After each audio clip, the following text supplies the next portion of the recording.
እግዚአብሔር ይመስገን እንግዲህ ስለ እምነት መነጋገር ከጀመርን ይሄ አሁን አራተኛ ሳምንታችን ነው መሰለኝ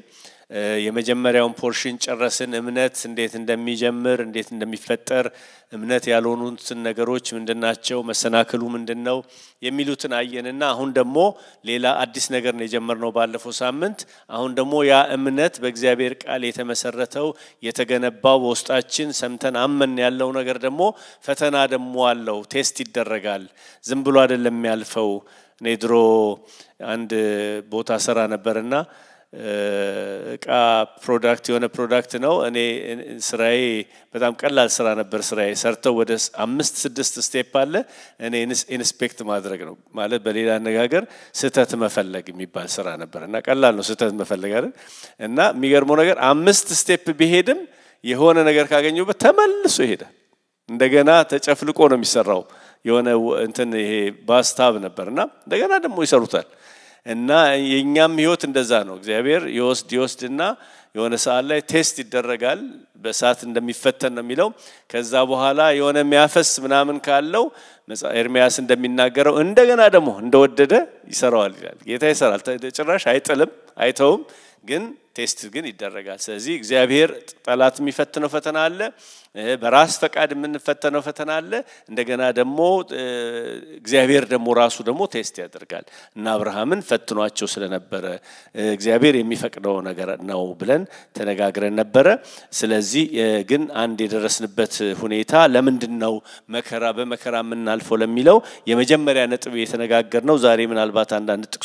ጥቅሶች በሱ ላይ ጨምራለሁ የመስቀል መንገድ ነው የህይወት የክርስትና ህይወት ይሄ ነው መንገዱ የመከራ መንገድ የፈተና መንገድ ነው ምክንያቱም ጌታ ኢየሱስ ክርስቶስ የእምነታችን ጀማሪና ፈጻሚ የተባለው በመድር ላይ መጥቶ ከተወለደበት ጊዜ ጀምሮ እስከሚሄድ ድረስ በብዙ አይነት ፈተና ውስጥ ኃጢአት በስተቀር ያልተፈተነው ነገር የለም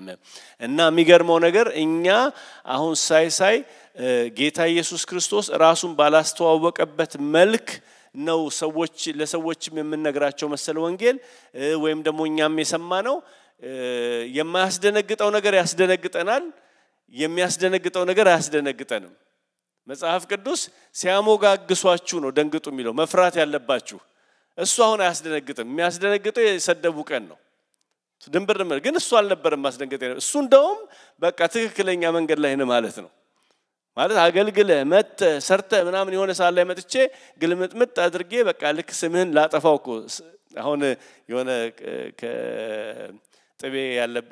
ጥቤ ምንም አንድ ስቴት ነበር በዚህ ዊኬንድና በቃ ሌላ ከተማ ያሉ ልጆች የሚያገለግሉ ምናምን ናቸው ያጋጠሙኝና በቃ ትልቁ ርዕሳቸው ስማችን አጠፉት ነው ዘወታ ስማችን ጠፋና ድሮ ደብዳቤ ምናምን ነበር አሁን በዋትስአፕ ምናምን ሆኗል ስም የሚጠፋውና ስማችን አጠፉት ምናምን እንዴ የትኛውን ምንድነው የትኛው ስም ጌታ እኮ ያለን አይደለም እሱ ለሞት ሁሉ አሳልፎ ይሰጧቸዋል ነው ያለን ስም ማጥፋት ሌላ ነገር ነው ለሞት እንኳን አሳልፎ ይሰጧቸዋል እንዴ መምህርነት ትሉኛላችሁ እኔ እንደዚህ ካደረጉኝ እንዴ አጋንንት አለብህ ካሉኝ እናንተማ ስለዚህ የሆነ ያልተፈራረምነው ስንገባ ያልተፈራረምነው ነገር ነው በኋላ እንጡ ምንለው አሁን ሳይው ግን መሆን ያለበት መከራና ችግር በህይወታችን ሲመጣ መልካም ያደረጋችሁ ባለፈው ተነጋግረና ብትጎሰሙ ክፉ ያደርጋችሁ ብትጎሰሙ በእግዚአብሔር ዘንድ ምን ምስጋና አለው የለውም ይላል መልካም አድርጋችሁ ከሆነ ግን እንደ ጌታችሁ ሆናችኋል ማለት ነው ከጌታ አይነት ምክንያቱም እሱ በመድር ላይ በነበረ ጊዜ ምንም ነገር ያደረገው ነገር የለም ግን መከራ ተቀብሏል ስለዚህ በዛ ረድፍ ገባ ማለት ነው ጌታ በዛ መንገድ ላይ ነው ያለው ማለት ነው ስለዚህ የመስቀል መንገድ ነው ይሄ መከራ በህይወት የሚደርስ ነገር የመስቀል መንገድ ነውና ሉቃስ 14 ላይ አንድ ሐሳብ አለ 14:28 ላይ ሉቃስ ወንጌል ምዕራፍ 14:28 ላይ እንደዚህ ይላል ከናንተ ግንብ ሊሰራ የሚወድ ለመደምደሚያ የሚበቃ ያለው እንደሆነ አስቀድሞ ተቀምጦ ኪሳራውን የማይቆጥር ማን ነው ያለዚያ መሰረቱን ቢመሰርት ሊደመድመው ቢያቅተው ያዩት ሁሉ ይህ ሰው ሊሰራ ጀምሮ ሊደመድመው አቃተው ብለው ሊዘብቱበት ይችላሉ የሚጀምራሉ ይላል አንድ ሰው የሆነ ግንባታ ለመገንባት ከመጀመሩ በፊት ወጪና ገቢውን ምን ኮስት እንደሚያደርገው ሂሳብ ሰርቶ ነው የሚጀምረው ካለዛ ምንም ነገር ዝም ብሎ ጥልቅ ካለ በቃ ሰው ስለሰራ ከገባበት የሆነ ቦታ ላይ ጀምሮ ያልጨ ያልጨረሰው ይባላል ብዙ ያልተጀመሩ ያልተጨረሱ ፕሮጀክቶች አሉኝ ሀገር ያልተጨረሰ ምክንያቱም ሲጀመር አልታሰበም ነገሩ ማለት ነው ክርስትና ገና ሲጀመር ለዚህ ነው ጌታ ኢየሱስ ክርስቶስ ገና ሲመጡ እንዴ የት ነው የምትኖረው ሲሉት ለወፎች ጎጆ አላቸው ለቀበሮች ጉድጓድ አላቸው የሰው ልጅ መኖሪያ የለውም ልትከተሉኝ ከፈለጋችሁ እናቱን አባቱን ወንድ ልጁን ሴት ልጁን ራሱን ሁሉ ክዶ ይከተለኝ ብሎ ሂሳቡን ነግሯቸው ይሄ ነው ሂሳቡ ኮስት የሚያደርጋችሁ መሃል ላይ እንዳትቀሩ አልነገረኝም እንዳትሉ አይነት ማሳሰቢያ ነግሮ አንድም በመድር ላይ የሚሆንላቸው ነገር ሳይነግራቸው የሚሆንባቸው ነገር ነግሮ በመጨረሻ ስለሚሆንላቸው ተስፋም ነግሯቸው ነው እንዲከተሉት ያደረጋቸው ስለዚህ የክርስትና ፓኬጅ ዲል ነው በቃ የገባንበት ዓለም ይሄን ዓለም ነው ስለዚህ እንደው መታገለግሉ ቤተክርስቲያን መጡ የሆነ ሰው እንደው ተነስቶ ስማችሁን ያጠፋቀን it's okay የሆነ ቀን የተናገሯችሁ ቀን የገላመጧችሁ ቀን it's okay ወግ ነው የሚባለው እኛ ጋር ወግ ደረሰኝ ይባላል ወግ እኮ ነው በቃ ምን አለበት መልካም እያደረግን ከሆነ ማለት ስለዚህ ይሄ የተጠራንበት ጥሪ ነው አንዳንድ ጥቅሶች ላንብብላችሁ ሁለተኛ ጢሞቴዎስ ምዕራፍ 3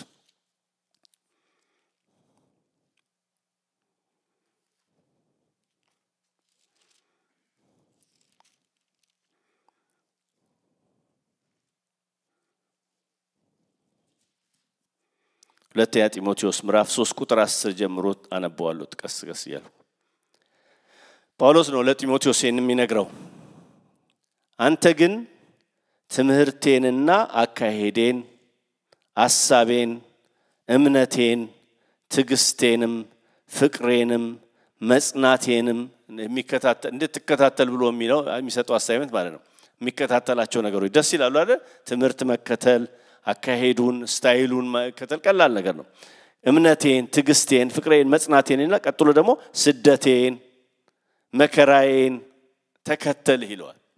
ስለዚህ ክርስቶስንም ስንከተል ይሄ ነው በቃ ስደቱን መከራውን ደስታውን ማለ ግን ስደቱን መከራው ከዛ በኋላ እንደዚህ ለወረድ ብሎ ምዕራፍ ቁጥር 12 ላይ በእውነትም በክርስቶስ ኢየሱስ እግዚአብሔርን እየመሰሉ ሊኖሩ የሚወዱ ሁሉ ምን ይሆናሉ ይሰደዳሉ ክርስቶስን ስለመምሰል አይደለ ብዙ ስንነጋገር የነበረው ውድ ፕሮግራም ላይ ሊመስሉ የፈለገ ሰው ዝም ብሎ እንደዚሁ መምሰል የለም የሆነ አለባበስ አይደለም መምሰል ወይም ደግሞ አነጋገር አይደለም መምሰል እሱን ለመምሰል ከፈለክ ትሰደዳለህ ከእውነት ጋር የተቆራኘ ቀን ሰው ችግር ውስጥ ነው የሚገባው ክርስቶስን ለመምሰል የፈለገ ሰው በዛ መንገድ ላይ ሲሄድ ይሰደዳሉ ይላል ከዛ ወረድ ብሎ ቁጥር 17 ላይ 16 ላይ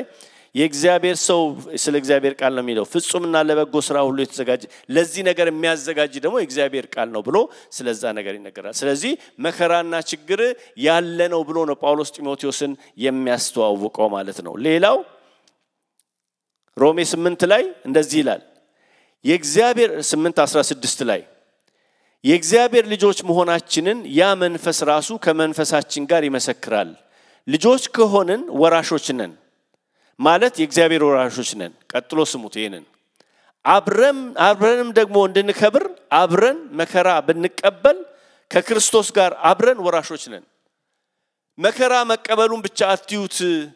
እንደውም የሚገርመው ነገር መከራው በጣም ትንሽ ነው ክብር የሚባል አለ ምንወርሰው ክብር ደግሞ አብረን ነው ከሱ ጋራ በዛው ክብር ነው ምን ከብረው ግን ከዛ በፊት ግን የሚመጣ ነገር አለ አብሮ ደግሞ መከራ ክርስቶስን ተከተልን ሲባል አብረን መከራ እንቀበላለን ክብሩንም አብረን እንቀበላለን ዮሐንስ ማነው ዳንኤል መጽሐፍ ላይ ሲናገርኮ ብዙዎችን ወደ ጽድቅ መንገድ የሚያመጡ ሰዎች ይላል እነዚህ ሰዎች የወንጌል ሰዎች ማለት ነው ለዘላለም ነው ያበራሉ የሚለው እሺ ያንን በማድረጋቸው የሚከፍሉት ዋጋ አለ ግን ክብር ደግሞ አለ ስለዚህ መከራውንም ተካፈላላችሁ እንደገና ደግሞ ክብሩንም ተካፈላላችሁና ከክርስቶስ ጋር አብሮ ለኛም ይገለጽ ዘንድ ካለው ክብር ጋር ቢመዛዘን ያሁኑ ዘመን ስቃይ ምንም አይደለም ይሄ ነው የሚያጽናናን አሁን የምንቀበለው ነገር መጨረሻ ላይ እግዚአብሔር ሲያሳየን የምንቀበለው ክብር ጋር ሲመዛዘን ምንም አይደለም ነው የሚለው በጣም ያቃልለዋል ትንሽ ነው የሚያደርገው ምክንያቱም ክብሩ ይበልጣል መከራው በጣም አንደኛ ጊዜያዊ ነው ሁለተኛ ነገር ደግሞ በጣም ትንሽ ነገር ነው ግን ክብሩ ይበልጣል ብሎ ተስፋንም ይናገራል ሌላ አንድ ሁለት ጥቅስ ላንብብላችሁ ሁለተኛ ቆሮንቶስ ምዕራፍ 4 ላይ ከ16 እስከ 18 ስለዚህም ተስፋ አንቆርጥም ውጫዊ ሰውነታችን በመከራ ውስጥ ነው እየጠፋ ቢሄድም እንኳን ውስጣዊ ሰውነታችን እለት እለት ይታደሳል ምክንያቱም ቀላልና ጊዜያዊ ችግሩ ምንድነው የሚለው ቀላል ነው መከራው ሁለተኛ ጊዜያዊ ነው ዘላለማዊ አይደለም ቀላል ነው ጊዜያዊ ነው የሆነው መከራችን ወደር የማይገኝለት ዘላለማዊ ክብሩ ግን ዘላለማዊ ነው ችግሩ ቀላል ነው ጊዜያዊ ነው ክብሩ ግን ዘላለማዊ ነው ዘላለማዊ ክብር ያስገኝልናል ስለዚህ አይናችን የሚያተኩረው ተመልከቱ አሁን እምነት ማለት ይሄ ነው መከራውን የሚያሳይ አይን ሳይሆን መሆን ያለበት ክብሩንም የሚያይ አይን መሆን አለበት ስለዚህ ይሄ ነገር ስላለ አይናችን የሚያተኩረው በሚታየው ነገር ላይ ሳይሆን በማይታየው ላይ ነው የሚታየው ምንድነው መከራው ነው አይደል እንዴ ግልምጫዬን ነው የምታየው ክብሩን ማን ያየዋል አሁን እኮ ለዚህ ነው እኮ ስለማይታይ እኮ ነው መከራውን እንዲከብድ ያደረገው እግዚአብሔር አይናችንን ካልከፈተ ያኛውን ነገር ስለማናይ ያሁኑ ነገር ልክ ዘላለማዊ መሰለ ችግሩ ዘላለማዊ ግልምጫው ዘላለማዊ መከራው ዘላለማዊ ማጣቱ ብቸኝነቱ ዘላለማዊ መሰለኝ አይደለም ከጸና ሰው በእምነቱ ከቆመ በሚታየው ነገር ላይ ካላተኮረ በማይታየው ነገር ላይ በዘላለማዊ ነገር ላይ ካተኮረ የእምነቱን ጀማሪና ፈጻሚ ሰው ከተመለከተ ይሄኛው ጊዜያዊ ነው ይሄኛው ተራ ነው የሚታየው ጊዜያዊ ነው የማይታየው ግን ዘላለማዊ ነው ሃሌሉያ ስለዚህ ለጊዜው ነው ምናልፈው ነገር ምናልፈበታለን እኮ ይሻላል መከራን ከክርስቶስ ጋር መቀበል ይሻላል ከእውነት ጋር ተባብሮ መከራ መቀበል ይሻላል ለጥቂት ለምትሆን ነገር ከመስመር ወጥቶ ራስን አስደስቶ እጁ ምድር ላይ ያለች ነገር ጨርሶ በእግዚአብሔር ፊት ከማፈር ይሻላል እሱኛው ለሱ ግን የሚረዳው እምነት ነው ለሱ ግን የሚረዳው አይናችንን ከዚህ ጊዜያዊ ነገር ላይ አንስተን ዘላለማዊ ላይ መታገሴ አንዳንድ ጊዜ በቃ ሞኝነት የመሰለበት ጊዜ ሊሆን ይችላል ዝም ማለቴ መውደዴ መተዌ በቃ ይቅር ማለቴ እነዛ ሁሉ ይመስላሉ ግን አይደለም ዋጋ አላቸው ዘላለማዊ ክብር አላቸው ለሰዎች ወንጌል መናገራችን እግራችን ወጥቶ ከነበርንበት ከለመድንበት ወተን ወንጌል መናገራችን በመንናገርበት ጊዜ የምንቀበለው መከራ በጣም ትልቅ ክብር አለው ምንም አይደለም ይሄ ሐዋርያት የተቀበሉት መከራ ነው ጌታ ኢየሱስ ክርስቶስ የተቀበለው መከራ ነው የኢየሱስ ሕይወት እዛው ላይ የኢየሱስ ሕይወት በሰውነታችን እንዲገለጥ የኢየሱስን ሞት ዘወትር በሰውነታችን ተሸክመን እንዞራለን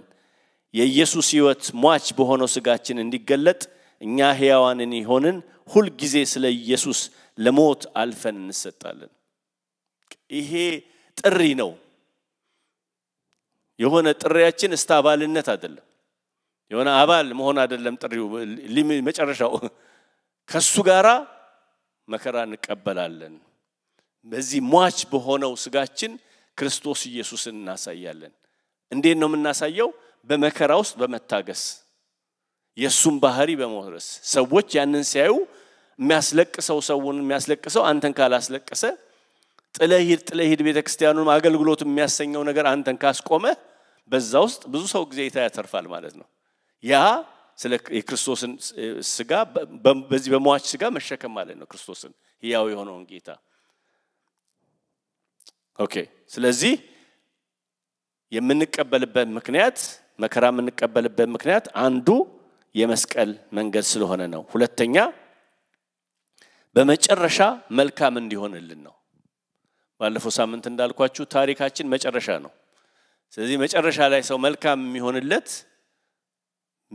እምነት ይፈተናል ማለት ነው ዘዳግም 8 ላይ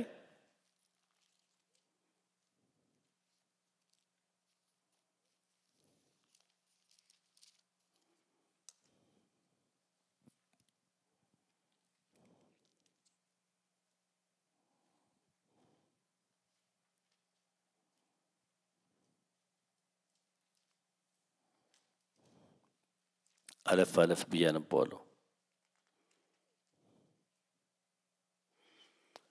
ቁጥር 3 ላይ እንደዚህ ይላል ዳግም 8 ከእግዚአብሔር አፍ በሚወጣ ነገር ሁሉ በሕይወት እንዲኖር እንጂ ሰው በእንጀራ ብቻ በሕይወት እንዳይኖር ያስታውቅ ዘንድ አስጨነቀ እግዚአብሔር አስራበህም። ከዛ ደግሞ ወረድልና ቁጥር 11 ላይ 12 ላይ ከ11 ጀምሮ አነበዋለሁ። ዛሬ እኔ አንተን የማዘውን ትእዛዙን እና ፍርዱን ሥርዓቱን ባለመጠበቅ አምላክህን እግዚአብሔርን እንዳትረሳ ተጠንቀቅ። ከበላህና ከጠገብክ በኋላ መልካምን ቤት ሰርተህ ከተቀመጥክበት በኋላ እኛን ይመስላል እዚህ መጣ ነው የላምና የበግ መንጋ ከበዛልህ በኋላ ብርህና ወርቅ ያለ ሁሉ ከበዛልህ በኋላ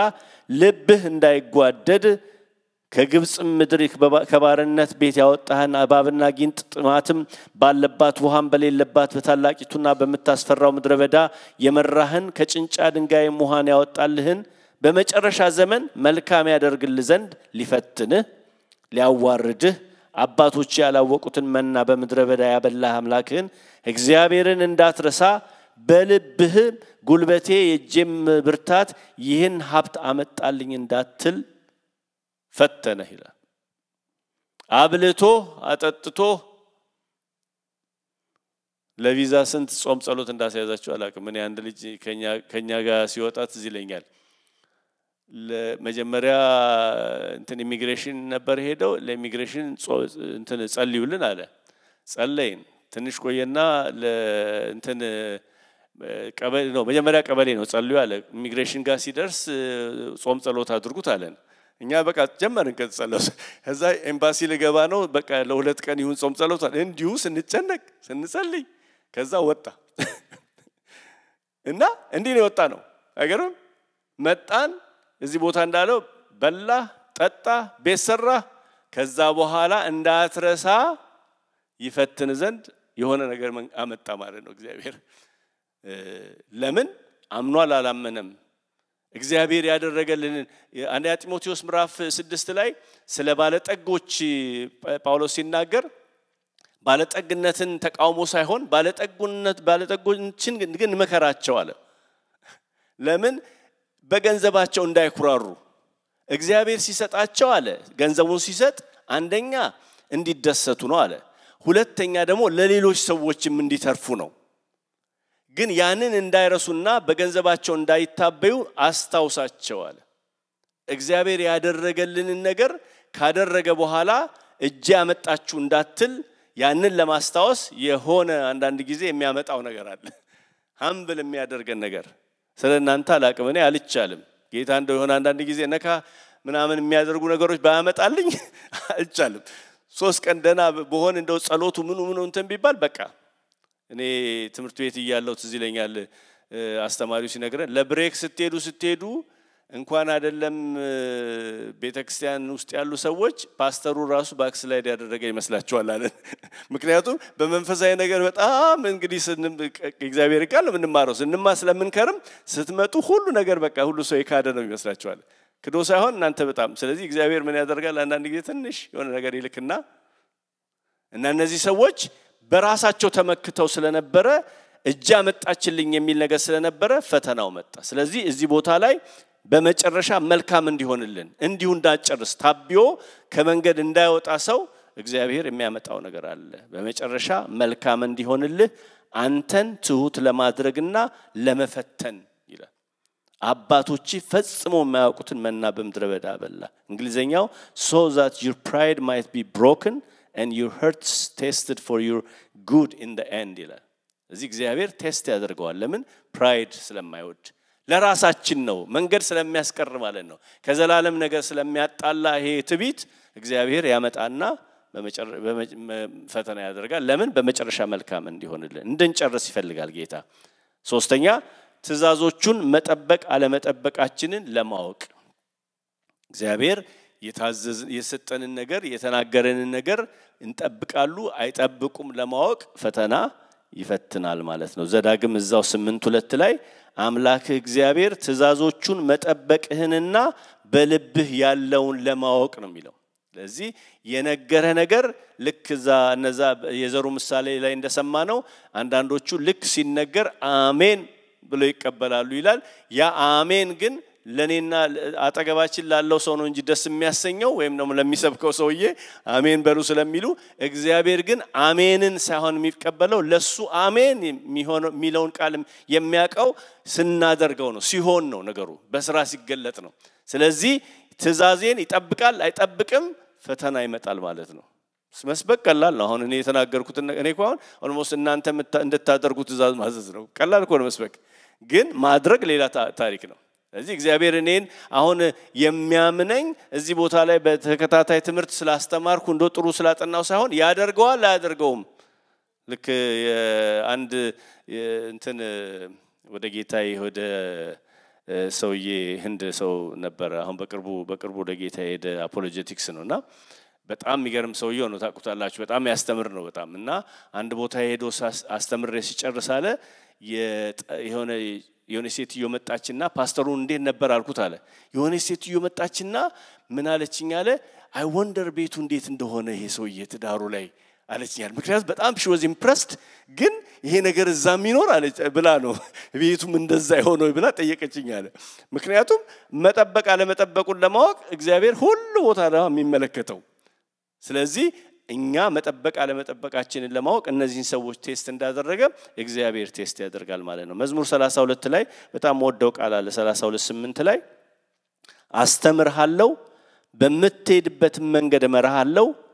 እመክርሃለሁ ይሄ አዲሱ ትርጉም ደግሞ በአይኔም እከታተልሃለሁ ይላል ስለዚህ እግዚአብሔር አስተምሮ ይከታተላል ያደረገው ነው ያላል ሐላፊነት ነው አይሰጠው አሁን እናንተ ቁጭ ብላችሁ ሲሰሙ ነው ያገለገልኩ ሲሰሙ እኮ እግዚአብሔር ሐላፊነት ነው የሰጠን እና ቀጥሎ የሚያደርገው ምንድነው ምን ያደርገው ይሆን ይሄን ነገር ብሎ ያያል ይከታተላል ማለት ምን ያደረገው የቱ ጋር ያደርገው ነው ከዛ በኋላ ምክንያቱም እግዚአብሔር ቃልን ሲናገር ዝም ብሎ በከንቱ ስለማይናገር የላከው የተናገረውን ቃልም ለማስፈጸም ጸጋን ስለሚሰጥ ይከታተላል ነው እዚህ ቦታ ላይ የሚለው ስለዚህ አንዱ ፈተናም ትእዛዞቹን መጠበቅ አለ መጠበቃችን ነው ሰምቷል ጥሩ ነው አንድ ደረጃ ነው ነገር ግን አድርጎታል ወይ በልቡ ተጠብቋል ወይ ያቺን ቼክ ለማድረግ እንግዲህ ስለ ፍቅር ተሰብኮ አሜን ልንል እንችላለን ቤታችን ገብተን ከዚህ በፊት የተጣላነው ሰው ችግር ያለንበትን ሰው ለዛ ላይ የምንወስደውን እርምጃ በረከት የሚያመጣው እሱ ነው ምክንያቱም ማድረግ አለ ማድረጋችን እግዚአብሔር ስለሚፈልግ ማየት ስለሚፈልግ ማለት ነው ስለዚህ ይሄን ሐሳብ ትንሽ ለመጠቅለል ቀደም መጀመሪያ ስንጀምር ያነበብነው አንደኛ ጴጥሮስ ላይ አሁን በብዙ አይነት ፈተና ውስጥ ሆናችሁ ለጥቂት ጊዜ መከራን ብትቀበሉም እንኳን በዚህ እጅግ ደስ ይላችኋል ይልና ቁጥር 7 እነዚህ ነገሮች በእናንተ ላይ ደረሱት በሳት ተፈትኖ ቢጠራም ጠፊ ከሆነ ወርቅ ይልቅ እጅግ የከበረ እምነታችሁ እውነተኛ መሆኑን እንዲረጋገጥና ኢየሱስ ክርስቶስ በሚገለጥበት ጊዜ ምስጋናን ክብርንና ውዳሴን እንዲያስገኝላችሁ ነው አንደኛ ጴጥሮስ ምዕራፍ 1 ላይ ከቁጥር 7 6 እስከ 7 ያለውን ነው ያነበብኩት ስለዚህ አንደኛ ከዚህ ቃል ምን ወስደው አንደኛ ፈተናው ብዙ አይነት ነው በህይወታችን ምን ያጋጥመን ፈተና ብዙ አይነት ነው የኢዮብን ታሪክ ስትመለከቱ ኢዮብ የተፈተነው ፈተና በጣም ብዙ አይነት ነው እኔ ኢዮብን ታሪክ ሳነብ ለመረዳት ቀላል የሚሆንልኝ ሚስትየዋ ነች ለኔ ቀላል ለመረዳት የሱ በጣም ከባድ ነው ሰው ይሄ ሁሉ ደርሶበት እግዚአብሔር ሰጠ እግዚአብሔር ነሳ ማለት የተለየ ነው የሴትየዋ ቀላል ነው አይደል እንዴ ተሳድቦ መሞት አንዳንድ ጊዜ የሆነ ነገር እኮ ሲደርስ ብዙ ጊዜ ቀለል የምትለው እሷ ነች ግን ይሄኛው በጣም ከባድ ነው አንድ አይነት አይደለም ኢማጂን ከብት አለቀ ከዛ በኋላ ዞር ሲል ልጅ አለቀ ከዛ በኋላ እያንዳንዱ ሰው የመጣው ነገር መከራ ነው የነገረው ደግሞ መከራው ደግሞ በጣም የሚገርም አይነት ደቨስቴት የሚያደርግ መከራ ነው ስለዚህ ብዙ አይነት መከራ ነው የመጣበት በህይወታችን አንዳንድ ጊዜ አንዱን ነገር ጨርሰን ስንመጣ ሌላ ነገር ሊመጣ ይችላል በሌላ አነጋገር እንዲሁ ነፃ ሆኖ መኖር የሚባል ነገር የለም የተለያየ ፈተና አለ ትንሽ ይሆናል ትልቅ ይሆናል ግን ሁላችንም አሁን እዚህ ቦታ ላይ ሁላችንም እንደዚህ ስንታይ ምንም ፈተና የሌለብን መስላለን ግን ሁሉ ሰው ለዚህ ነው ቤተክርስቲያን ውስጥ አንዳንድ ጊዜ ከሰዎች ጋራ ባለን ግንኙነት በጣም መጠንቀቅ ያለብን ሰው ምን ውስጥ እንደሚያልፍ አናውቅም ስለዚህ ምንናገረው ነገር መከራውን ሊጨምር ይችላል ደና እየተሻለው ያለ ሰው ልክ እኔ ብዙ ጊዜ ምሳሌ ሰጣለሁ የሆነ ቁርስ ልጄ ላይ ቢኖር አለፍስላውን ግሩሜ ኮቱ ቢነካኝ አንተ ላይ ልጮህብህ ይችላል ጩኸቱ ልክ እሱ የነካኝ ነው የሚመስለው ግን አይደለም የሆነ ቁስል ቆስያለሁ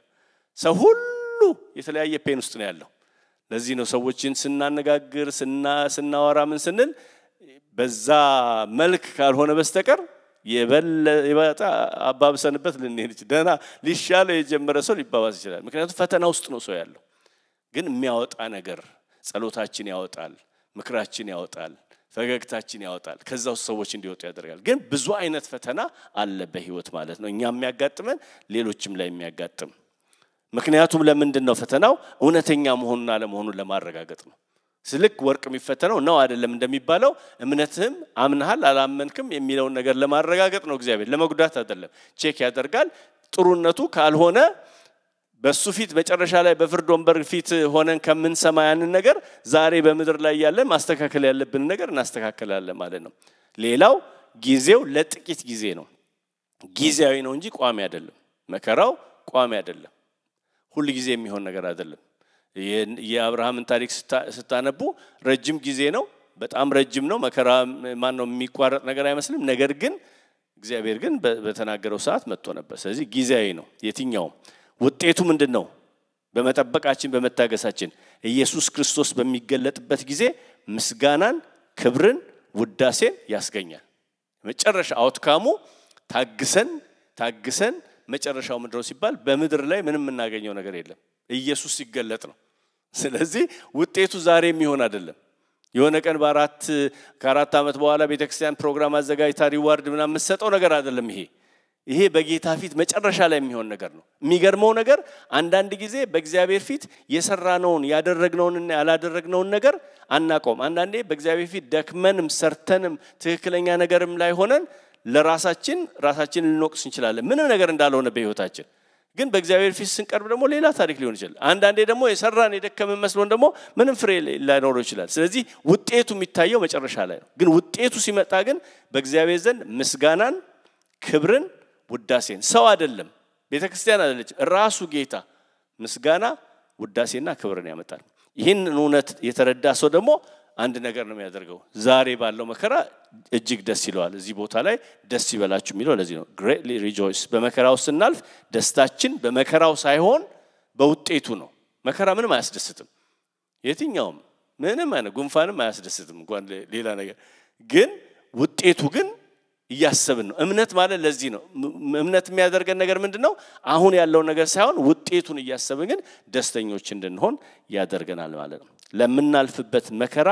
ምላሻችን ደስታ ነው የእግዚአብሔር መንግስት ይላል ሮሜ 14:17 ላይ የእግዚአብሔር መንግስት ጽድቅና ሰላም በመንፈስ ቅዱስ የሆነ ሐሴት ነው እንጂ የመብልና የመጠጥ ጉዳይ አይደለም ይላል እዚህ ስናልፍ ሐሴት የምናደርገው ከመንፈስ ቅዱስ የተነሳ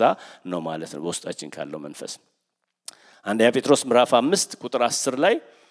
በክርስቶስ ኢየሱስ ወደ ቀደም ያነበብኩት ነው በክርስቶስ ኢየሱስ ወደ ዘላለም ክብሩ የጠራችሁ የጸጋ ሁሉ አምላክ ለጥቂት ጊዜ መከራ ከተቀበላችሁ በኋላ እሱ ራሱ መልሶ ያበረታችኋል አጽንቶም ያቆማችኋል ኃይል ከዘላለም እስከ ዘላለም ለርሱ ይሁን ይላል የጠራችሁ ሲጠራችሁ ደግሞ ከጸጋ ጋር ነው የጠራ ለጥቂት ጊዜ ነው መከራው አሁንም እዚህ ጋር ይደግመዋል ይሄንን እሱ ራሱ መልሶ ያበረታችኋል አጽንቶ ያቆማችኋል ጌታ አጠገባችን ነው ያለው ማለት ነው ማለት የመጨረሻ ወደቅን ያልንበት ጊዜ የሚያነሳ እጅ አለ የሚራራ ጌታ አለ በቃ ተፈትነን ከዚህ በኋላ በቃ I can't take it anymore ስንል የሚገርማችሁ ነገር የእግዚአብሔር እጅ ደግሞ ያነሳል እኔ አሁን የሄድኩበት ከተማ ላይ ባልና ሚስቶች አጋጣሚ አግኝቼ ነበርና በቃ ሲያወሩልኝ የሆነ አንደኛው ልጅ እስከሚመረቅ የሚጠብቁ ነገር ነው ሲናነጋግራቸው ለሞት በቃ ለመለያየት ማለት ነው ኦልሞስት ልጅ ነው ያዛቸው ትሬድ ነገር እና ወደ 1 ሰዓት ከሩብ ነው በቃ የሚያወሩልኝ ለኔ ስለሚቀርቡኝ ምንም ነገር እኔ ያደረኩት ነገር የለም እና የሚገርም ነገር ጸለይን አብረን ጸለይን ስንጨርስ የዛሬ ሳምንት እዚህ ቦታ ላይ ቆሜ ከጸለይኩ በኋላ የዘመርኩት መዝሙር ትዝ ይላችኋል የፓስተር እንድሪያስ መዝሙር ነው እሱም መዝሙር ዘመርኩ ቤት ስደርስ ቴክስት ደረሰኝ መዝሙሩ ነፃ ወጣናል እና ለኔ ሊንክ ላኩልኝ ሙሉን አንተ አንድ ቁጥር ነው ያልከው ብለው ማለት ግን በቃ ያለቀ ነገር ነበር ምን ልላችሁ ነው ተስፋ አለ ማለት ነው በቃ ለኛ ነው በቃ ምን ነው ከዚህ በኋላ በቃ የጤንነት ይሆናል የምን ይሁን ነገር ግን እግዚአብሔር ግን ልክ ኦልሞስት እንደው የመጨረሻ ሊወድቅ ያለ ነገር መጨረሻ ላይ መጽሐፍ ቅዱስ ደስ ይለኛል ከኢትዮጵያ ሰውጣ የተሰጠኝ ቃል ዘዳግም 33 ላይ እግዚአብሔር መኖሪያ የዘላለም አምላክ ነው የዘላለም ክንዶች ካንተ በታች ናቸው የሚል ማይጥል ክንድ የፈለገ ነገር ማለት ቀደም ያነበብነው ያዕቆብ ላይ እንደሚናገረው ማይነቅፍ ሳይነቅፍ በልግስና የሚሰጥ የሚታገስ ጌታ አላመነም ብሎ ማይተው አንዳንድ ጊዜ አንዳንድ ነገር በህይወታችን ስላላመነ ነው ምናምን ስላመነች ነው እምነቷ ጎሏት ነው እግዚአብሔር ይታገሳል እምነትም ስለሞላ አይደለም ስላልሞላ አይደለም የጠራን የታመነ ነው እኛ ግን እንደንታመነው ደግሞ ይፈልጋል ማለት ደስ ይለዋል ስንታመነው ኦኬ ስለዚህ ይሄን ማሰብ አለብን እሱ ራሱ ነው የሚለው ያበረታችኋል እርሱ ራሱ ያበረታችኋል አጽንቶ ያቆማችኋል ይላል ሮሜ 5:3 ላይ በመከራ ውስጥ መደሰት ብቻ ሳይሆን ውጤቱንና ምክንያቱን ይናገራል መከራ ትግስትን እንዲያደርግ ትግስትን ፈተናም ተስፋን እንዲያደርግ ያወቅን በመከራችን ደግሞ እዚህ ቦታ ደግሞ እንታገሳለን ሳይሆን የሚለው እንመካለን ይላል አይገርም መከራ ያስመካናል ለምንድን ነው የሚያስመካን መከራ ትግስት ነው የሚያደርገው ሌላ ቦታ ላይ ማንበበናል ትግስት ደግሞ ፈተና ተስፋን እንዲያደርግ ያወቅን በመከራችን ደግሞ እንመካለን እነ ጳውሎስ እኮ በስራቸው ይመኩ ነበር በመከራቸው የሚመኩ ነበሩ ለምን የሆነ ተስፋ አይተዋል ማለት ነው እምነት አሳልፎ አይቷቸዋል ከሚያልፉበት መከራ ለዚህ ነው በጌታ ደስ ይበላችሁ የሚል ነገር የሚናገሩት እንዴት ነው ሰው በሰንሰለት ታስሮ ተጠፍሮ በጌታ ደስ የሚለው እነሱ የሚያዩት እስር አይደለም እነሱ የመጨረሻ የተፈቱ ሰዎች እነሱ ናቸው ማለት ነው ምክንያቱም እምነት ያንን ያሳያቸው ያን ከዛ የተነሳ ነው ማለት ነው ኦኬ በተስፋችን እና ከፍጻሜው መካከል ያለው ጊዜ ፈተና ነው ቀደም በፊት እንዳልኩት ይሄን ተስፋ ፍጻሜ ላይ ደርሶ እንድናይ የሚያደርገን ደግሞ ያው ትግስት ነው መጠበቅ የሚባል ነው ኦኬ አንድ ሐሳብ ልጀምርና ያው ትንሽ ነገር ነው የምናገረው ከዛ በኋላ እንጨርሳለን ሌላ ከዛኛው ሐሳብ የተለየ ነው በመንገዳገድ ላይ ያለ እምነት ብላችሁ መጻፍ ትችላላችሁ በመንገዳገድ ላይ ያለ እምነት ምልክት ሊወድቅ ያለ እምነት እንዴት ነው እምነት አንዳንድ ጊዜ እንገዳገዳል ሊጠፋ ይችላል ግን ምንድናቸው ምልክቶቹ ሲጀማምረን ማለት ነው ጀመርመር ሲያደርግ እነ ዶክተር ግሩም አንዳንድ ጊዜ አይተው ምናምን ይናገራሉ አይደለ እንደዚህ አይተው ምናምን የጀማመረው አለ ይጨርሳልና ጀመር ሲያደርግ እምነት ወጣ ሲል ሰው ምንድነው የሚያደርገው አንደኛው ምልክቱ ማጉረምረም ነው አለመርካት ጋበይ ሆኗል ግን አልረካም የሚገርመው ነገር እንዳንረካ ያደረገን ደግሞ እኔ አሁን ትዝሚለኝ ኢትዮጵያ ያያለሁ ደሃ እንደሆንኩ እንኳን አላቅም ነበር እኔ ስተሞታ በጭራሽ እኔ ደሃ እንደሆን አላቅም ምክንያቱም ሁላችንም አንድ አይነት ስለነበርን ደሃ የሚባል ነገር እኔ ቤት ውስጥ የሚሰጠን ምግብ ምናምን ሳይው በቃ ያ መስሎኝ ነበር ልኩ መጨረሻ እዚህ ሀገር ከመጣው በኋላ ነው እኔ ገባች በእውነት እና ለምንድነው አሁን ደግሞ አረካም ለምንድነው ማረካው ድሮ እንዳለው አልወዳደርም ነበር ጓደኞች የሚያውናቸው እኛም ያውን ሁላችንም አንድ ነን ዛካቢ መልካችን አንድ ነው አዋራ ነው ምን መስለው ልብሳችን አንድ አይነት ሁላችን እና በማንን አይተጥቀናል ምንም ይቀናልበት የለም እዚህ ከመጣን በኋላ ግን እንዳንረካ ያደረገን ነገር የሚወዳደር ነገር አለ ስለዚህ እሱ የሚነዳው መኪና ወጣስል መኪና የሚባል በአይምሮዬ አስቤም አለምም አላቅም እኔ እንደው ትልቅ ነገር አስብ ብትሉኝ እኔ መኪና አላስብም በጭራሽ አሁን አለኝ ግን ሌላ መኪና ደግሞ እንዳጉረመርም ያደርገኛል በቃ ስለዚህ የነዚህ ሰዎች ችግር የእስራኤላውያን ችግር ትዝላችሁ እንደሆነ መባ ከላይ ወርዶ መና እየበሉ ስጋ ማራቸው ስጋ ሲሰጥረው ያንዳንዱ ነገር የሚያመጣበት ደግሞ አረኩም በቃ መሰብሰብ የሚገባቸውን ያህል ስላሰ ብቻ መርካት የሚባል ነገር የለም ይሄ አንድ ምልክት ነው እምነት ሲታወክ ምልክት ነው ዘጸአት 15 ላይ እንደዚህ ይላል ዘጸአት 15:22 ላይ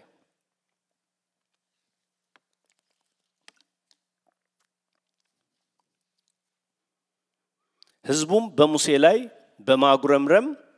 ምን እንጠጣ አሉ እኔ ሁሌ ይገርመኛል ሙሴ ራሱም እኮ ተጠምቷል እዛ ምን ማለት ለሱ ብቻውን ውሃ የለውም ግን እሱ ላይ ነው የወረደው ሙሴ ህዝቡ ሁሉ በየቤተሰቡ በየድንኳኑ ደጃፍ ሆኖ ሲያለቅስ ሰማ እግዚአብሔርም እጅግ ተቆጣ እርሱም እግዚአብሔርን እንዲህ ሲል ጠየቀው እንዲህ ያለውን መከራ በባሪያ ላይ ለምን አመጣ ለምንስ በፊትህ ሞገስ አላገኘሁም የዚህን ህዝብ ሁሉ ሸክም የጫንክብኝ ምን አስቀይሜ ነው እሱ ወደ እግዚአብሔር ያጉረመረም ጀመረ ህዝቡ ደግሞ ወደሱ ለምን ውሃ ተቋረጠ ኢትዮጵያ እንትን እኔ በርኩበት ሰፈር ሲሄድ በሳምንት አንዴ ነው የሚመጣውና እዛም ያጉረመርም አልሰማውም በርግጥ ግን እነዚህ የሆነ አንድ ቀን ተቋርጦ ነው ያጉረመረሙት ውሃ ሲቋረጥ በቃ ያጉረመረሙ ከዛ እንደዚህ ይላል ፊልጵስዩስ 2:14 ላይ ስሙት ፊልጵስዩስ 2:14 በመጥፎና በጠማማ ትውልድ መካከል ያለ ነቀፋ የዋሆችም ነውርም የሌለባቸው የእግዚአብሔር ልጆች እንድትሆኑ ሳታንጎራጉሩ ክፉም ሳታስቡ ሁሉን አድርጉ ይላል እምነት ካለ ማጉረምረም አይኖርም ለምንድን ነው ማጉረምረም የሚባል ነገር የማጣት ምልክት ነው ስለሌለው ነው ሰው የሚያጉረመርመው እምነት ደግሞ የጎደለ ነገር አያይም የሌለ ነገር አያይም የሞላ ነገር ነው የሚያየው እምነት ባለፈው ጊዜ እንዳየነው ሆሴ ላይ እንዳየነው በቃ የጎደለ ነገር አለ ግን የጎደለ ነገር አያይም ቤት ውስጥ የሆነ ነገር አለ ግን እሱን አይደለም የሚያየው እግዚአብሔርን ነው የሚያየው ስለዚህ እዚህ ቦታ ላይ ስለነዚህ ሰዎች ስለሚያጉረመርሙ ሰዎች ሲናገር በመጥፎና ጠማማ ትውልድ ይለዋል መጥፎና ጠማማ ትውልድ ነው በቃ የሚያጉረመርም ማለት ነው ማይረካ ያለ ነቀፋ የዋሆችም ነውርም የሌለባቸው የእግዚአብሔር ልጆች እንድትሆኑ ሳታንጎራጉሩ ክፉ ሳታስቡ ሁሉን አድርጉ ስታገለግሉ ይሆናል ስትሰጡ ይሆናል ምንም ነገር ስታደርጉ ሳታጉረመርሙ አድርጉ ምክንያቱም በዛ ውስጥ እምነት ስለሌለ ያለ እምነት የሆነ ነገር ደግሞ መጽሐፍ ቅዱስ ሲናገር ኃጢአት ነው ስለሚል ኃጢአት ደግሞ በእግዚአብሔር ዘንድ ጸያፍ ነገር ስለሆነ በረከትም ስለማያመጣ ሳታጉረመርሙ አድርጉ ይላል ስለዚህ ማጉረምረም አንድ ምልክት ነው ማለት ነው በህይወታችሁ የሆነ ነገር የለኝም ብላችሁ የምታጉረመርሙት ነገር ካለ እሱ በእግዚአብሔር ዘንድ በጣም አሳዛኝ ነገር ነው ማለት ነው ምክንያቱም በተለይ ለኛ ቀደም እንዳልኳችሁ አላቅም እንግዲህ ሁላችሁንም ስለማላቅ የቤተሰቦቻችሁን ባክግራውንድ አላቅም ግን ከዚህ የበለጠ ኑሮራችሁ ከመጣችሁ ልክ ነው ግን ለኛ እንደው እንኳን አይደለም እግዚአብሔር የሚያቆንም ሰዎች ያዝኑብናል በያስባለሁ ከምን እንደወጣን ሲያዩ ስለዚህ እንዴት ብዬ ነው አሁን ማጉረመርመው እንዴት ብዬ ነው በኑሮዬ ላይ ማጉረመርመው ብዙ ነገር ሊኖር ይችላል በህይወት ግን ያ በእግዚአብሔር ዘንድ በጣም መጥፎ ነው ለዚህ ነው መጥፎና ጠማማ ትውልድ ብሎ የሚናገረው የማጉረምረም ተቃራኒው ደግሞ ደስታ ነው ማጉረምረም በእግዚአብሔር ፊት ኃጢአት ነው ዘኍልቍ ላይ እንደዚህ ይላል ይሄን ብዬ ጨርሳለሁ ዘኍልቍ 14 ላይ ዘኍልቍ 14 ከ29 እስከ 35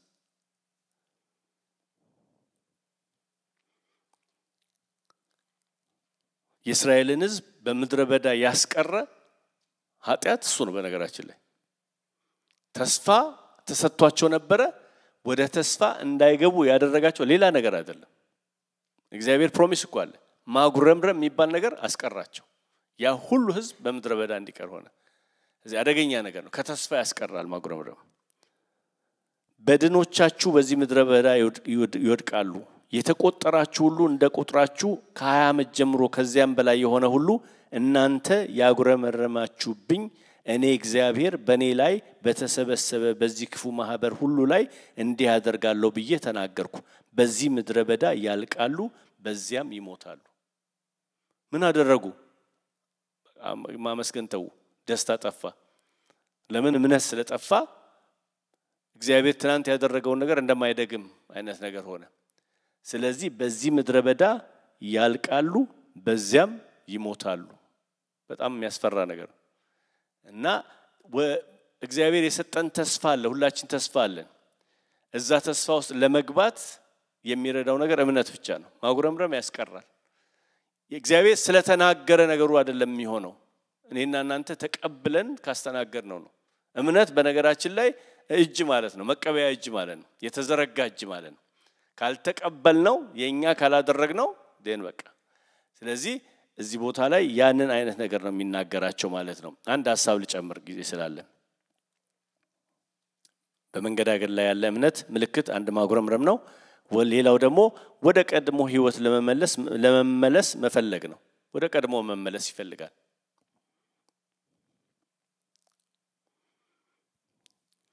ለምን ምክንያት አላቸው ሰዎች ወደ ቀድሞ ነገር ለመመለስ ሲፈልጉ አንደኛ ጊዜው ሲረዝም ነው የተሰጠው ተስፋና የተሰጠበት ጊዜና እንደገና ደግሞ ተስፋው በጣም ሩቅ ሲሆን በአጭር ጊዜ የሚሆን ነገር ስላልሆነ ቀደም ሲነበብ የነበረው ሉቃስ ላይ ትዝይላችሁ እንደሆነ ለሚታገሳቸው ብቻ ሳይሆን እንዲታገሱ አብዝተው እንዲጸልዩ እንዲጠብቁ እንደተናገረ እግዚአብሔር ከተናገረ በኋላ ነገሮች ወዲያው አይሆኑ መጽሐፍ ቅዱስ ስናነብ መዝጊያን አንኳኩ ብሎ ቀጥሎ ምን ነው የሚለው ቀጥሎ ይከፈትላችኋል ፈልጉ እንደ ወዲያው ነገር አውቶማቲክ አይመስልም አይደለም ነገሩ እንደዛ ነው የሚመስለው እኛም አሁን እንደዛ ነው የምንመኘው በቃ ጠየቅን ወዲያው እንዲሆን ነው ግን አይደለም እግዚአብሔር ከተናገረ በኋላ በራሱ ጊዜ ያደርገዋል ግን በመሃል ግን እኔና እናንተን መስራት ይፈልጋል ብቃት ይሰጠናል ይገርማችኋል አንዳንድ ነገር ከዚህ በፊት ብያችኋለሁ እኔ ብቻ አይደለም ብዙዎቻችሁ ትሆናላችሁ ብዙ ነገር ረጅም ጊዜ ጠብቄ ተስፋ ቆርጬ ነው ብዙ ነገር ይሆነልኝ እዚህ ሀገር በኢሚግሬሽን ጉዳይ ወደ 9 አመት ምናምን ነው የጠበቅኩት ማለት ውጣ ተብዬ ኦልሞስት እኔም ሚስቴም እሷንማ ፎቶ ሁሉ አንስቷት እስር ቤት ወስደው ፎቶ ሁሉ አንስቷት በ10 ቀን ተወጫለሽ ምናምን ተብላ ብለን ያልተጸለየ ጸሎት አንዳንድ ጊዜ አንዳንድ ነገር ሲቆይባችሁ ይሄን አርገው ይሆን ብላችሁ ነገር ታስተካክላላችሁ እንደው ምናልባት ደሞ ይሄን አርገ አላመንክም ይሆናል ይሏችኋል ደሞ ጥቅስ ደሞ ጧጧት የተነሳችሁ ተደጋግማ የትኛው ያልሞከርነው ነገር የለም መጨረሻ ላይ ውጡ ተባለን እና በቃ እኔ ትምህርት ቤት ስለነበርኩኝ ሁለታችንም ልክ ስንጨርስ ለመውጣት ገንዘብ ማጠራቀም ጀመርን በቃ ለመውጣት ምክንያቱም ኤግዞስት ተደረገ ኬዛቺ ከዚህ በኋላ ምንም ነገር የለንም እና እንደምንም ያችን ለመጨረስ ነበር ትምህርትና ለብዙዎቻችሁ መስክሬ ያለውኝ ሜይ ላይ ትምህርት ልጨርስ ኤፕሪል ላይ ዲቪ ደረሰኝ እኔ እዚሁ ሞልቼ ማለት ነው በቃ ጫፉ ላይ ማለት ሜይ ላይ ጨርሼ እኛ ጁን ላይ ለመሄድ ነበር ገንዘቡም ተይዟል ኢትዮጵያ ሁሉ ተልኳል አንዳንድ ነገር ለማድረግ ቀርመንትን ለማለት እኔ ሚሽን ነው ስራዬ ድሮም አንዳንድ ጊዜ ነገሩ ሳይሳካ ድሮም ለዚህ እንደው እዛ ይሻላል እና ድሮም ሀገር ነው የሚሻለው ምናምን ብለን እና በቃ እዛ ጫፍ ላይ ስንደርስ ነው ይሆነልን ተጋብተን እኔና ባለቤቴ 5 አመት ከመናምን ልጅ የለም እና ዶክተሮቹ ዜሮ ቻንስ አዳፕት አድርጉ ብለውን ተጸለየ ምን ተባለ ማአት ነገር ተባለ ሰው ጸለየ ምንም ነገር አልሆነም በቃ አለቀ ተብሎ 5 አመት ከመናምን ሲሆን ድንገት ነው በቃ ዶክተሩ እንዴት እንደሆነ አላቀም ብሎ ያው ልጅ እርጉዝ ነሽ ምናምን የተባለችው ባለቤቴ ቀላል ጊዜ አይምሰላችሁ ማለት ብዙ ነገር ነው እንትን ያለን እኔ የመጨረሻ ትዝ የሚለኝ እኔን አላገኘኝም ነበር ተላለ ረጅም ጊዜ ብዙ ጊዜ ሴቶችን ነው ሰውም የሚናገረውና ብዙ አስተያየት ስለሚሰጥ እሷን ነው ብዙ አታክ የምትደረግ የነበረው እኔ ግን የመጨረሻው ግን አንድ ጊዜ ትዝ ይለኛል የሆነ ቅዳሜ ገባኝ በቃ እንዳገኘኝ በቃ ወደቅኩ ውስጤ በቃ ተስፋ የሚቆርጥ የለም እና አረሳውም ቅዳሜ ቀን ነው እንደምንም ራሴን ጎትቼ ምጸልይበት ቦታ ላይ ገባው በቃ ገባኝ እንደተገኘው ለረጅም ጊዜ እኔ ደና ነበርኩ በቃ የምነሰው ሆኜ ቆሜ ነበርና የዛለት ግን በቃ የሆነ ምን ማለት ያልኩትን ምን ማለቴ እንደሆነም አይገባኝም ግን እንደዚህ ያልኩት ጌታን እስከ ዛሬ ከማገለግልህ 7 እጥፍ ነው ማገለግልህ አልኩት ምን ማለት እንደሆነ አጠይቁኝ የመሰለኝ እኔ በቃ ጠላት ማናደደኝ ነው ምክንያቱም የነዘነዘኝ ነው እዚህ ጋር አይኖ ጠላት እንደሚነዘነዘኝ 7 እጥፍ አገለግልሃለሁ ብየስል አብርሃምን ያለውን ጥቅስ ሰጠኝ አሁን እንደምትፈራኝ አወቅኩ ከዛ በ3 ወር ነው በ4 ወር ነው እንግዲህ ጌታ ልጅ ሰጠን ምን እላችሁ ነው አንዳንድ ጊዜ ተስፋ የሚያስቆርጡ ጊዜዎች አሉ ቀይ እምነታችን የሚበላው ጊዜው ሲረዝም ነው ረዘመና ልብን ያሳዝናል አይደል የሚለው ጠብቀን የሆነ ሰዓት ላይ አንድ ወንድም ነበር ልጅ ተጋብቶ ለረጅም ጊዜ እንደኛ ያልወለደ ስታውንም አልወለዱምና አይዞ ምናምን ነገር ስለው እኔ ምን የታደስኩ አዲስ ይሆንኩ መሄድ መሰለው እንደ ጌታ አለኝ አለ አንድ ጊዜ ማለት ፍራስትሬትድ ሆኖ ነው ሲቆይ ይገርማቸዋል ተስፋ ይቆረጣል የዛን ጊዜ እምነት ይጣላል እምነት ይጣልን ቀን ጠላት አገኘን ማለት ነው ስለዚህ አንዱ ምክንያት ወደ ቀድሞ ነገር ለመመለስ የሚመራው በቃ ጊዜው ስለረዘመ ነው ሌላው በጣም አስከፊና ህመም የበዛበት በመሆኑ ነገር ይመጣበቁ ራሱ ዘፍጥረት ላይ እንደዚህ ይላል 22:2 ላይ ይሄ አብርሃም የተጠየቀው ጥያቄ ነው እምነት የሚፈተንበት እግዚአብሔር በጣም ከባድ ነገር ነው የጠየቀው የምትወደውን አንድ ልጅህን ይስሐቅን ይዘህ ወደ ሞሪያም ምድር ሂድ እኔም በመነግርህ በአንድ ተራራ ላይ በዚያ መስዋዕት አድርገህ ሰዋው ከባድ ጥያቄ ነው ይሄ በቃ እምነት ያናጋል የተጠበቀ ነገር ሰዋ የሚገርመው ነገር በጣም ይገርመኛል እኔ በማግስቱ ተነሳ ሲል ዋው ማለት ይሄ ስንት ቀን መታሰብ የነበረበት ነገር በማግስቱ ደግሞ የአንድ ቀን መንገድ ቢሆን ምንም አይደለም ይሄኛው ረጅም ቀን የሚከድበት መንገድ ተነስቶ ሄደ ከባድ ጥያቄ ግን በቃ መስዋዕት ማድረግ ነበረበትና አምልኮ ስለሆነ ነው በላስት ታይም ግሩም ያገለገለ ጊዜ በጣም ስለ መስዋዕት የተማርኩበት ሐሳብ ተናገረና በቃ አምልኮ ማለት የሳሙኤልም ታሪክ ነበር የሚያገለግለውና አምልኮ ማለት ሃና ያለችው ነው ሃና ልጇን ከወሰደች በኋላ አንተ ሰጠኸኝ ላንተ ሰጠሃለሁ ለዘላለም ላንተ ሰጥቶ ይሆናል ተሰጥቶ ይቀራል አምልኮ ማለት ከእግዚአብሔር የተቀበለውን ነገር ለእግዚአብሔር ሰጥቶ ሲሰጡ ደግሞ ለዘላለም መስጠት ነው የሚል በቃ ውስጥ እና በቃ እግዚአብሔር የሰጠንን ነገር ለእግዚአብሔር ስንሰጠው አምነነዋል ማለት ነው ግን እምነት የሚፈተነው ለዚህ ነው አንዳንድ ጊዜ አምጣ የሚለን ነገር አለ በጣም ፔንፉል አንዳንድ ጊዜ ሲረዝም ነው አንዳንዴ አምጡ የሚለን ነገር የሚጠይቀን ነገር በጣም ከባድ ሊሆን ይችላልና በዛ ውስጥ እንፈተን እንችላለን ተነስተን ቆመን እንጸልያለን